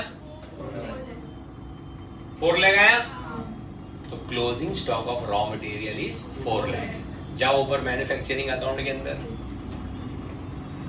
गए, क्लोजिंग स्टॉक में इनर कॉलम में लिख दो और आउटर कॉलम में आपका 10 लाख चमक रहा है। चलो रॉ मटेरियल कंज्यूम आ गया, और रॉ मटेरियल कंज्यूम कैलकुलेट करते के साथ साथ हमारे नीचे के 2 अकाउंट भी क्लोज हो गए। अरे आंसर में देख लड़की, हो गए क्लोज। चलो एडजस्टमेंट पे जाते हैं। अच्छा एडजस्टमेंट छोड़ो, रॉ मटेरियल कंज्यूम हुआ ना, रॉ मटेरियल कंज्यूम के बाद क्या लिखते हैं हम लोग? वेजेस लिखते हैं। लिखो 2 डायरेक्ट वेजेस, इनर कॉलम 3,50,000। उसमें बेटा कहने से ऑफिस का वेजेस इंक्लूड है, तो लिखो minus office wages 50,000, outer column 3 lakhs। ठीक है, ओके। चलो डायरेक्ट वेजेस हो गया। उसके बाद क्या लिखते हैं हम? Direct expenses. लिखो नीचे 2 डायरेक्ट एक्सपेंसेस, लाइन नहीं छोड़ने का, एक के बाद एक लिखने का। 2 डायरेक्ट एक्सपेंसेस। लो कैलसी में डायरेक्ट एक्सपेंस कितना था? 244 ना। उसमें क्या नहीं कितना है? हाँ 244। उसमें जो जो इंक्लूड था सब माइनस करते जाएंगे। 80 देखो तो एडजस्टमेंट नंबर 3 पे 80,000, 20,000, 35,000, 20,000 सब माइनस करो। एक बार करा चुका हूं, ये वापस करा रहा हूं। 89 आया। चलो ऊपर मैन्युफैक्चरिंग में लिखो 2 direct expenses 89,000। 2 direct expenses directly outer column में लिखो 89,000। शो करने का जरूरत नहीं, वो बाद में करेंगे ना। डायरेक्ट एक्सपेंसेस के अंदर 80,000 इंक्लूड है ना, वो 80,000 पहले हटाएंगे हम। ये सारी चीजें हटाने के बाद 89,000 आया। आउटर कॉलम में लिखो 89,000। अब 244 में से हमने जो जो माइनस किया उसके इफेक्ट सब उसके नीचे देंगे। सबसे पहले क्या माइनस किए थे हमने? तो उसके लिए क्या किए? ऐसे लिखो 2 फैक्ट्री ओवरहेड्स। लिखो 2 एडिंग डालो पहले 2 फैक्ट्री ओवरहेड्स।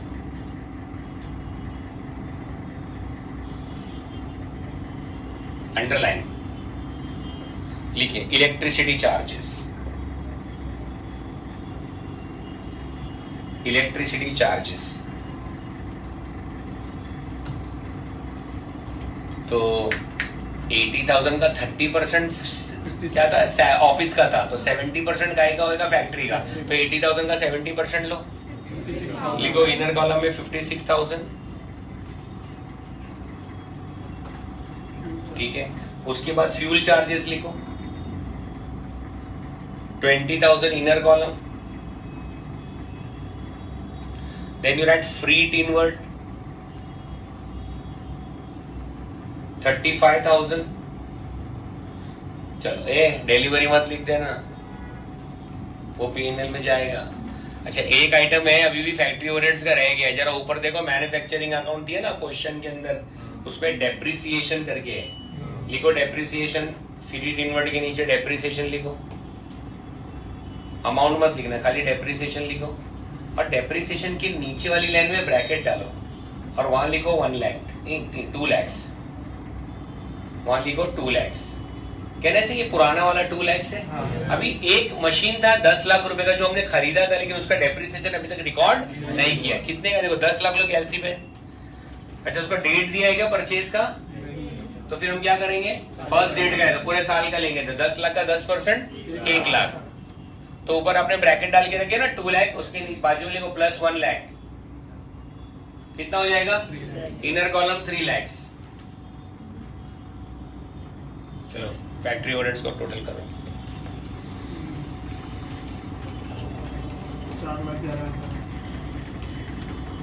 4,11,000। अब बेटा मैन्युफैक्चरिंग अकाउंट क्लोज करो। क्रेडिट में देखो कुछ भी नहीं है, मतलब WIP वगैरह कुछ भी नहीं है, तो जो भी डेबिट का टोटल आएगा वही बैलेंसिंग फिगर बन जाएगा बाय ट्रेडिंग अकाउंट करके।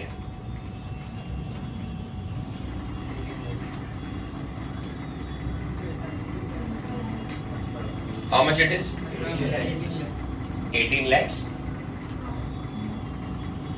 ऊपर है बैलेंसिंग फिगर में लिखो 18 lakhs और उसके सामने लिखो बाय ट्रेडिंग अकाउंट। ये कैसे लिखते हैं, देखो ऐसा बाय ट्रेडिंग अकाउंट ऐसे लिखो 18 lakhs और ब्रैकेट में लिखो cost of goods manufacture oblique produce. ज्यादा फास्ट तो नहीं हुआ ना ये,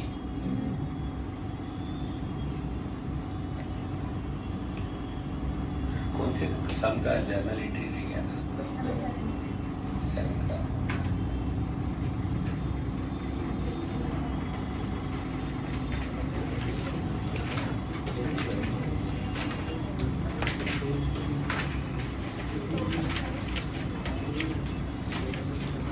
ये वाला क्वेश्चन नंबर 7।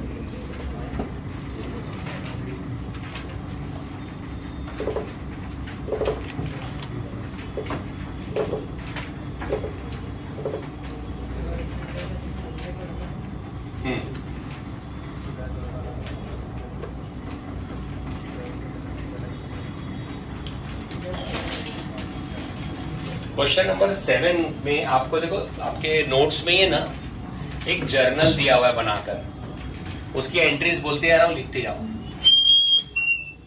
ये नहीं एंट्री, ऐसा आवाज आएगी, क्योंकि क्वेश्चन में लास्ट में क्या बोला था, prepare balance sheet and also show rectification entries.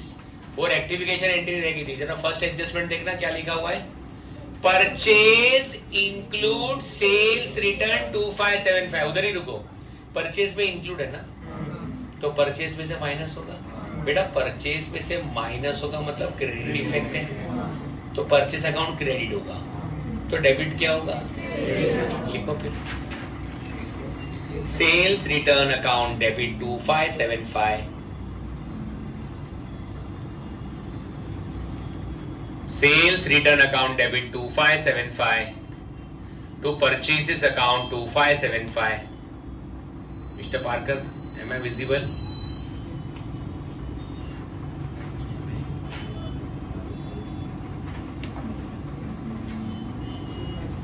Being date नहीं आएगा, डेट में ना वो सीरियल नंबर 1 2 3 4 डालेंगे। Being sales return included in purchases now rectified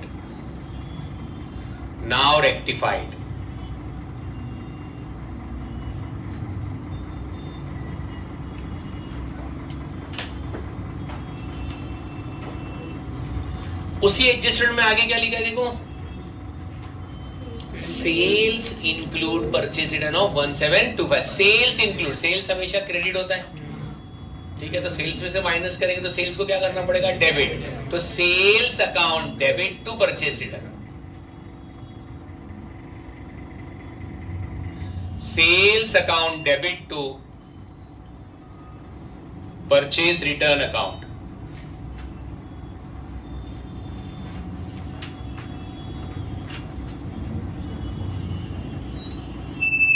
$1725।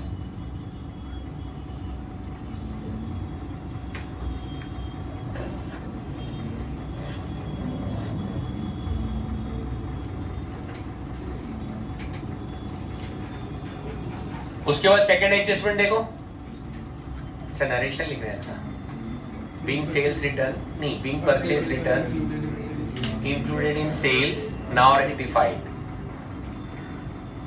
Now rectified,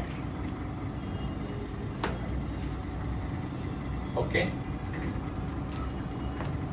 number 2, goods withdrawn by mister XYZ for own consumption 3500 were included in purchases. मैं क्या बोलता हूँ, परचेज में इंक्लूड है ना, तो परचेज में से माइनस करना पड़ेगा। अच्छा, परचेज डेबिट होता है, तो डेबिट में से माइनस कर रहे मतलब कौन सा इफेक्ट दे रहे, क्रेडिट इफेक्ट दे रहे, तो परचेज अकाउंट क्रेडिट होगा। अच्छा, गुड्स कैसे लिया था, पर्सनल यूज के लिए लिया था, पर्सनल यूज के लिए लिया था तो ड्रॉइंग्स हुआ, तो लिखो drawings account debit 3500, drawings account debit 3500 to purchase account 3500।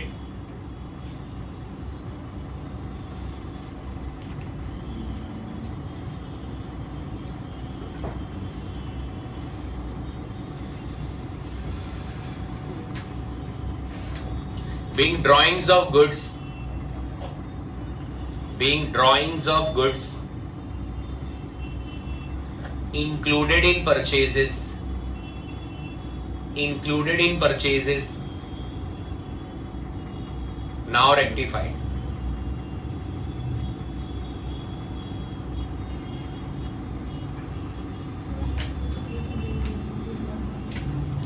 जो गुड्स हम अपने पर्सनल यूज के लिए यूज कर लिए उसको कभी बेच पाएंगे?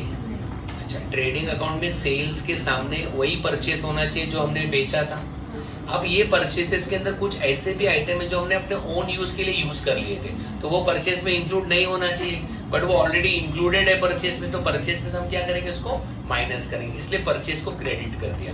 और ड्रॉइंग्स क्या होता है, ड्रॉइंग से कैपिटल कम होता है कि बढ़ता है, कम होता है, तो decrease in capital is debited, तो ड्रॉइंग्स को हमने डेबिट कर दिया, ठीक है। तो drawings account debit to purchase, being drawings of purchase included in purchases, now rectified. Next क्या दिया देखो, wages paid in the month of April for installation of plant and machinery amounting to rupees 450 were included in wages। बेटा अगर कोई हम लोग installation of machine के लिए वेजेस पे करेंगे तो वो मशीन में इंक्लूड होना चाहिए, बट कहां पे इंक्लूड हो गया, तो बेटा वेजेस में से हटाना पड़ेगा, मतलब डिक्रीज इन एक्सपेंसेस क्रेडिटेड, और मशीनरी में बढ़ाना पड़ेगा, तो increase in asset is debited, yes और नो। तो लिखो फिर, plant and machinery account debit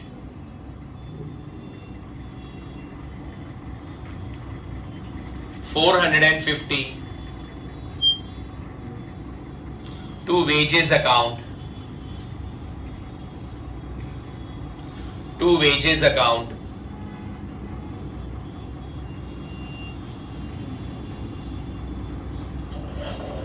$450, being wages for installation of machine,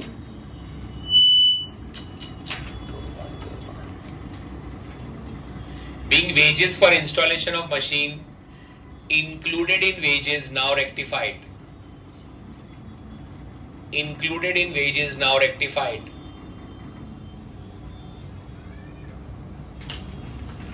next क्या दिया बेटा, free samples distributed for publicity costing ₹825। जाहिर सी बात है ये भी परचेज में इंक्लूड होगा, परचेज क्योंकि जो गुड्स परचेज किए उसी में से दिए होंगे हमने, तो परचेज और जाहिर सी बात है कम होगा, तो write down. Advertising account debit 825। Free samples में क्यों बांटते हैं गुड्स, तो लिखो advertisement account debit. Yes Mantasha, नहीं समझा आपको? प्लीज अज्यूम दैट कि उसकी एंट्री हमने पास नहीं किया, जब भी तो एडजस्टमेंट में आया है। मेरे को एक बात बताओ, देखो अच्छा डाउट पूछा उसने कि ये मुझे कैसे पता चलेगा कि ये रेक्टिफिकेशन एंट्री है या ये गलती हुई है। मुझे एक बात बताओ, क्या ईयर एंड के बाद गुड डिस्ट्रीब्यूट किए थे कि पहले किए थे? पहले किए थे तो हमारे ट्रायल बैलेंस में आ जाना चाहिए था, आया क्या? इसका मतलब जब किए थे तब हमने रिकॉर्ड, मतलब ये एरर ऑफ ओमिशन है। अब एरर है तो रेक्टिफिकेशन ऑफ एरर करना पड़ेगा। क्या मैं आपका डाउट क्लियर कर पाया? ठीक है। एडवर्टाइजिंग अकाउंट डेबिट, जब मैं लेक्चर प्रिपेयर कर रहा था तो मैंने ये क्वेश्चन एक्सपेक्ट किया था जो आपने पूछा, ठीक है। आप में से अगर कोई टीचर बनना चाहता है ना, तो जब भी लेक्चर प्रिपेयर करेंगे ना, तो you have to think 360 degree angle कि इसमें और क्या क्या क्वेश्चन पूछा जा सकता है, और उसके जवाब के लिए आपको रेडी रहना है, और उसके लॉजिक के लिए भी। Okay.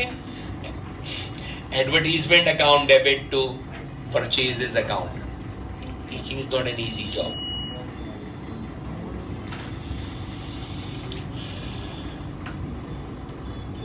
Being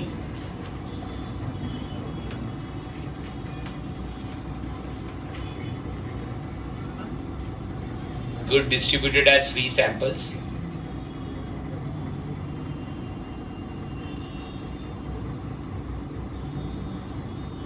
included in wages, included in purchases। अब आप बोलेंगे सर वहां लिखा तो है नहीं कि इंक्लूडेड है, तो फिर क्या इंक्लूड होगा? भाई जो गुड्स आपने फ्री सैंपल में बांटे वो कौन से गुड्स थे? वही गुड्स थे ना जो आपने परचेज किया हुआ था, इसलिए उसमें इंक्लूडेड थे। आपने आज आते आते रास्ते में भिखारी को 10 रुपए दिए, क्या वो आपके वो 10 रुपया वॉलेट में इंक्लूडेड था? वैसे ही वो गुड्स भी परचेसेस में इंक्लूडेड था। ओके, ठीक है, रमजान वाला एग्जांपल दिया।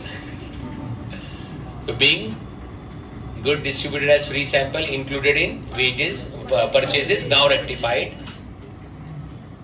चलो, सारे बच्चे मुझे बताएंगे फिफ्थ वाले की एंट्री करूं या नहीं करूं, क्योंकि जर्नल की जगह खत्म हो गई इसलिए। हाँ, क्यों बताओ? वो एरर है या नहीं है? वो प्रोविजन अभी करना है, भूले नहीं हम, एकदम ओरिजिनली वो एंट्री करना है हमको अभी।